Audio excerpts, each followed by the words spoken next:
To grind the bed knife straight on a new knife, I'll take this knife out here now. On a new knife, it's somewhat easy to tell if you're grinding it straight. And what you're looking for is you're trying to get the surface that you're grinding here to be a parallel line. If you find that it gets wider on one side, narrower on the other side, then chances are you're taking more metal off. And there's a direct relationship between the thickness of the knife and the thickness of the surface and the parallelness of that knife. So ideally, when you're grinding, you're watching and you're trying to make sure that the two lines are acting parallel. When you're regrinding an old knife, what I'll usually do is I'll inspect the knife first. And typically you'll find you'll have a small little surface at the end of the knife that hasn't been sharpened or that hasn't been worn against by the reel. And there's typically a little bit of an ear left.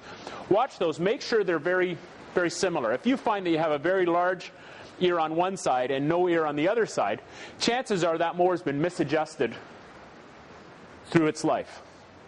So you can do a couple things. You can grind it, and at that point you can get any kind of measuring device you like and measure the stone into the reel to make sure we're going to correct that. But chances are you'll find you'll spend so much time to do that, spend so much bed knife stone, it's probably best just to change that knife now and put a new knife on there and start fresh.